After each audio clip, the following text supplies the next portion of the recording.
this is Mr. Aiden. This is calculus. This is differentiation or derivatives. And we're going to be taking a look at derivatives to find the instantaneous rate of change. And you're like, we already did that. Well, we're going to be taking a look at the way to find the instantaneous rate of change at every single value and specific values, which we call the derivative at a point. So let's take a look at this. Well, last video we just used the power rule for the first time. So to take the power rule, we want to find the derivative. So we use the power rule. We have negative 3x squared plus 8x, any constant is equal to 0. And we want to know specifically at the specific point what is the slope or the derivative of the function at the given value. So again, they could ask it in the way of find the derivative of the function or find the slope at the specific point. However they want to word it, they can word it that way. So we have negative 3. We're going to plug in 4 for my x plus 8 times 4. And so 4 squared is 16. Negative 3 times 16 is negative 48. Plus 8 times 4, which is 32, and we end up getting negative 16, and that is the slope is negative 16 at this specific point of this specific function, okay? And that is the derivative of the function, what we call the derivative at a point. Let's take a look at another example. Here, this example, they gave us a graph. We want to find out what is the slope of the tangent line at x is equal to 3 right here. And so we're taking a look at this slope of this tangent line. You can see the slope of the tangent line.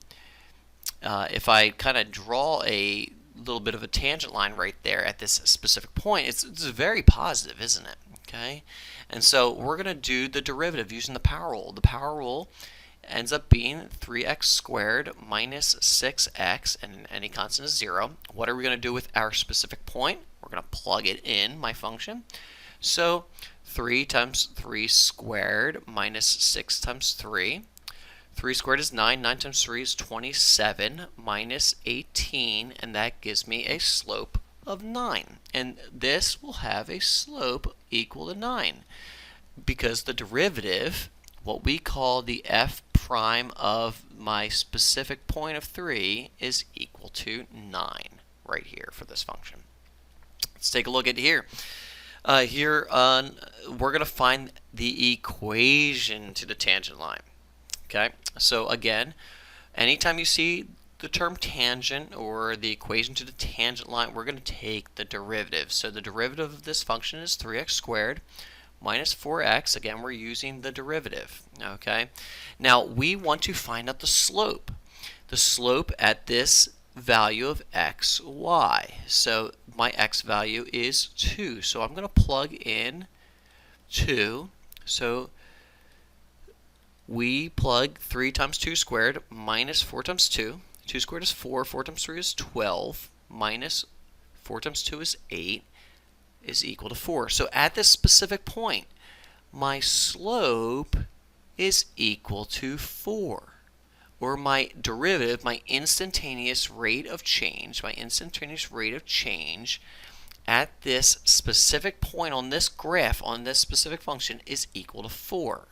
Now let's think of what that means by finding the equation. Now, I have a way to, most of my students like to do y equals mx plus b because that's what we've always done. I actually like this, when we do this in calculus, I like this really cool formula, which is this: y minus k, let's call this, equals slope times x minus h. And we're going to call this hk right here. Okay, this is a really cool way to do it. So I'm going to do y minus k. What is k? Is this y value is 2, equals the slope is 4, and my x value, my h value, is 2 right here. And that is my equation that I can use. That's my equation. Now, you can also do this in terms of y equals mx plus b. How do we do this in y equals mx plus b? Back in middle school and algebra and so on and so forth, we did y equals, the slope was 4, x plus b.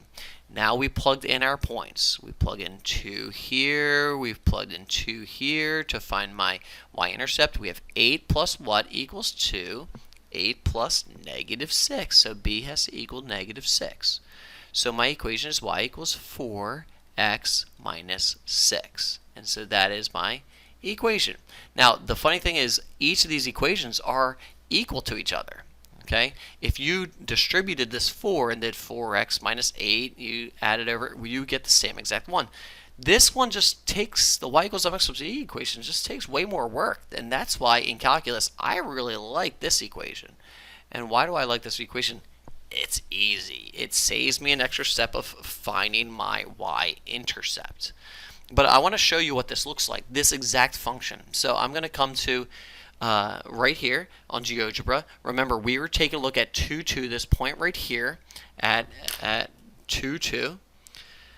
And we want to know the derivative of the tangent line, right? Now, remember, what did we find out? Or the equation to the tangent line. So y minus 2 equals the slope was 4, and we did x minus 2. And that is the slope of the tangent line at this exact point. At this exact point. And so let's say I put in the y equals mx plus b equation, y equals 4x minus 6. It's the exact same equation, isn't it? It's the exact same equation. Now, what's really, really, really cool, I think, about this is I could do this at any specific point. At any specific point. Let's say, and I know I'm erasing all of this except for my derivative because my derivative is always the same, and let's say I change my point. Let's say I change my point. Let's say I want to know what's the derivative not at this 0.22 but at 1, and let's plug 1 in here. 1 minus 2 plus 2 is equal to 1 at 1, 1. Okay, well, I'm going to now plug in this x value into my derivative. Y equals 3 times 1 squared minus 4 times 1. And I get 3 minus 4 is negative 1. My slope is negative 1. Which means, what's my equation to this line?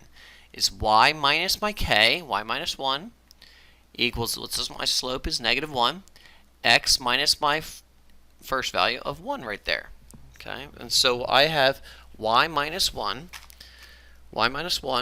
Sorry, I'm writing this down real quick so we can do this in Geogebra very quickly. Let's come over to Geogebra. So I'm taking a look at the point 1, 1. So I'm looking at this point right here. And I want to know the slope, the equation to the tangent line. So I'm going to do y minus 1. I'm going to put in what I solved, x minus 1. And look at that tangent line right there. That tangent line is totally different from 2, 2. Okay? Which means you can find the equation to the tangent line at every single point in time, every instantaneous point, by taking the derivative and plugging in that point to find the slope. Well, guys, that was differentiation. Derivatives to find the instantaneous rate. Change. Hope this helped. Have a good day, guys.